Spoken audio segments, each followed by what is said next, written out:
and girls, sometimes eating healthy can feel like a juggling act, right? But today we're going to talk a little bit about tomatoes. And tomatoes have a really fun story. Listen up, and I'll tell you a little bit about a man named Hernan Cortez in the 1500s. So 2 weeks ago when we talked about cucumbers, we found ourselves in India. Now, travel with me all the way over to Mexico. Now that's not too far from where we're from, right up here in Utah. Well, about 1519, that's about 500 years ago, there was a man named Hernan Cortez that invaded Mexico with an army of men. Well, when they were there, they actually came upon a tomato plant. Now, when he asked the people about the tomato plant, they never ate it. They said it's poisonous. It actually was thought to be poisonous 500 years ago. So Hernan Cortez, being the man that he was, decided he would take this plant home. So he got some seeds, took it all the way back to Europe. There's Europe, okay? So when he took it back to Europe, they planted the tomato plant. When it started to grow, people still didn't eat it. They didn't know. Well, not until the Italians got wind of the tomatoes.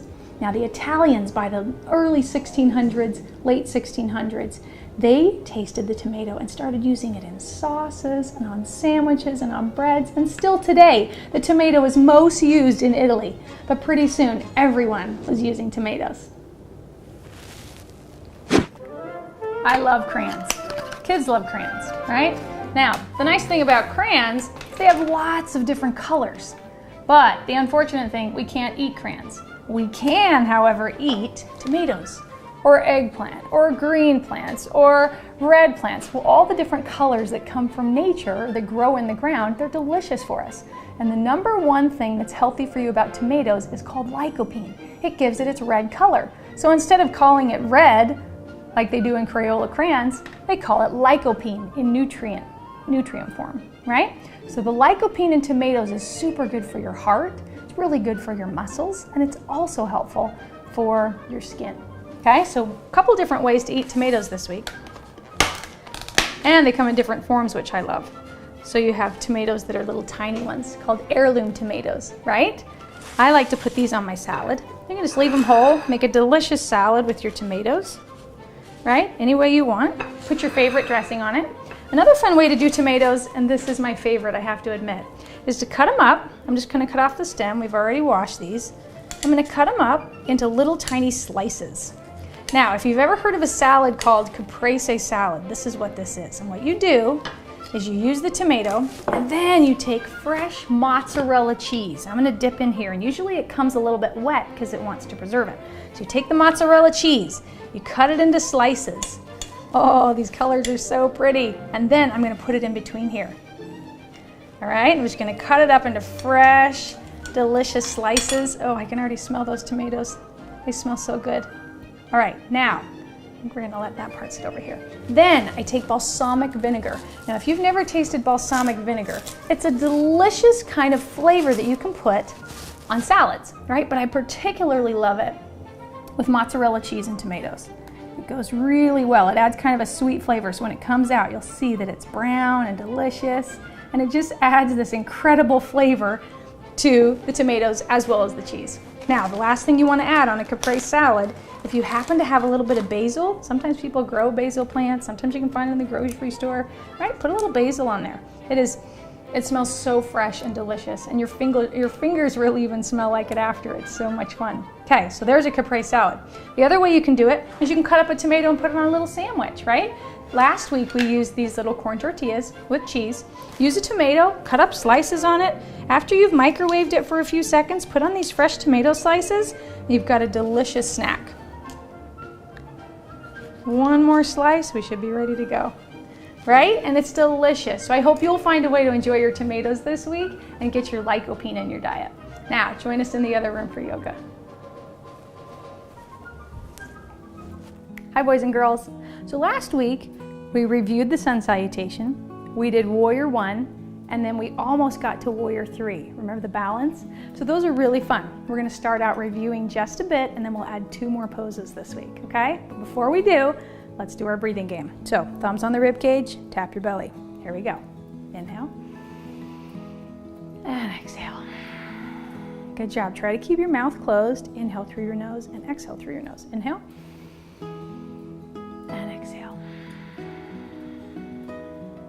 make this one a little bit longer. Inhale. And exhale. Okay, we're gonna hold this one at the top. Inhale up.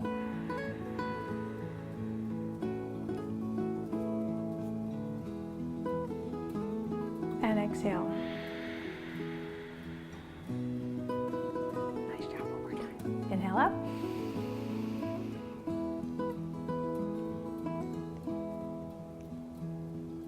And exhale. Way to go. Okay, now let's try surprise breath this time. So we did ladder, remember where we climbed the ladder? Today we're gonna do surprise breath. And the way that we do that is I want you to imagine you opened your favorite birthday present and it was a surprise. So all you do is you stand up tall, shoulders back, and you act really surprised. Okay, ready? 1, 2, 3. But you hold your breath. Exhale. Let your shoulders relax. Good. Try it one more time. On the count of 3. So when you're surprised, you take in as much air as you possibly can and you hold it. And then you exhale. Okay, here we go.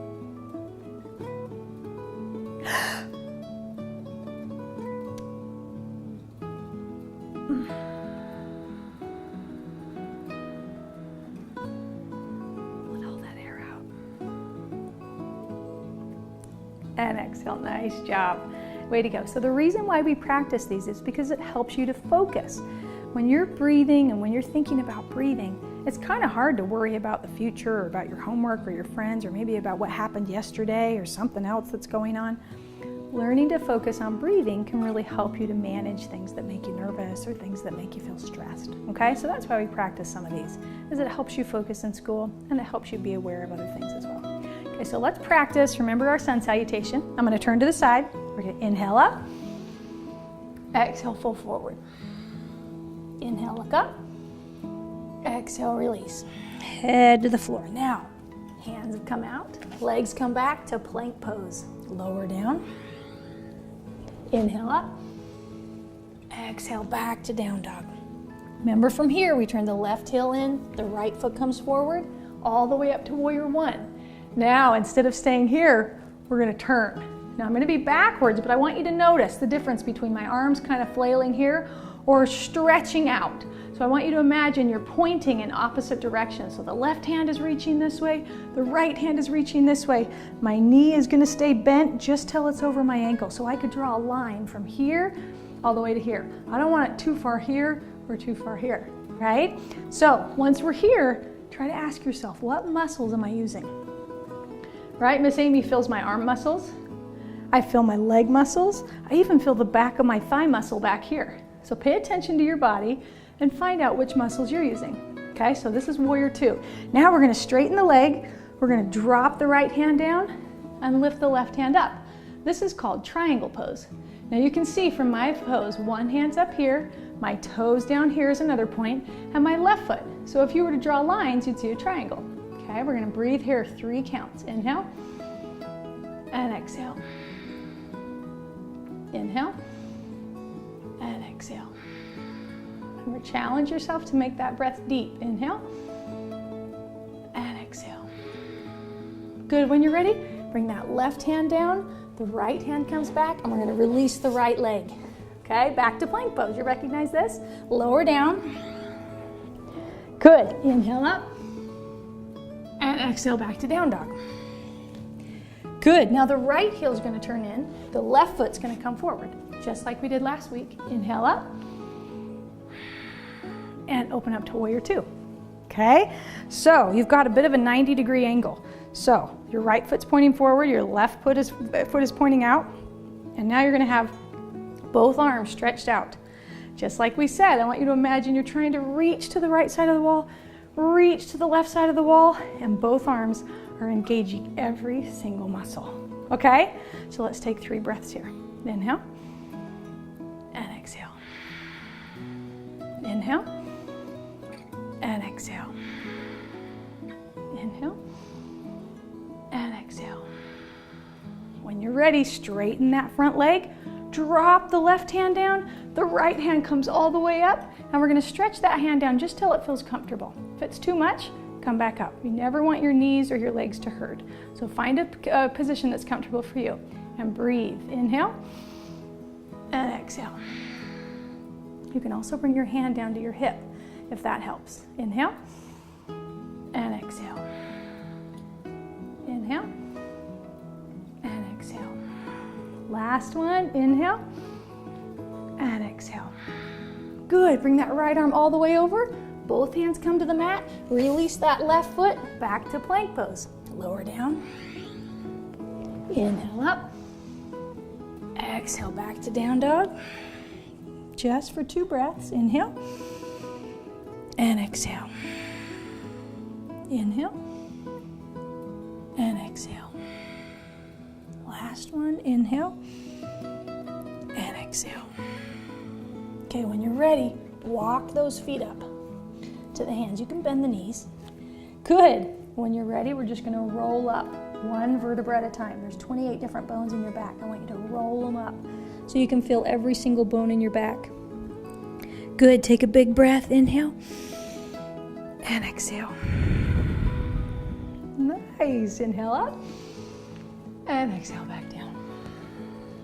When you're ready, we're going to practice our focus game. Okay? So come to a seated position. Now, the last 2 weeks we've used a pencil, but instead of a pencil today, I want you to see if you have a piece of paper. Any piece of paper. It can be small or big. It can be a little scratch piece of paper that your teacher might have, and it can be really tiny or really big, it doesn't matter. But Miss Amy has a piece of paper here. So when you have yours, all I want you to do is scrunch it up. Now, this is going to be lighter than a pencil, and there's a reason I'm doing that. You could feel the pencil in your hand when we did that last time. You could even feel it a little bit on your head. But what we're going to do is with this piece of paper, I want you to put it in your hand, place it on top of the other, and then I want you to forget about it. See if you can focus so well that you can forget that paper is in your hand.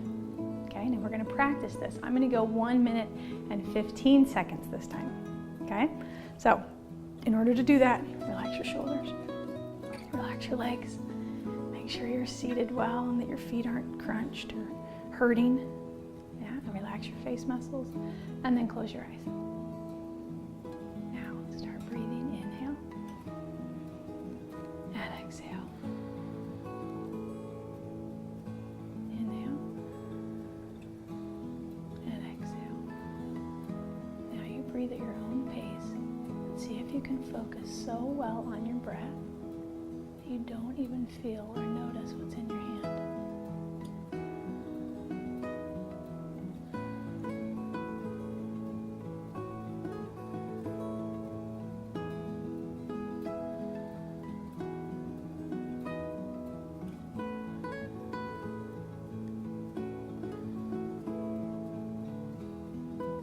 Try to focus on keeping your eyes closed and listening to that sound.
Did you feel that paper?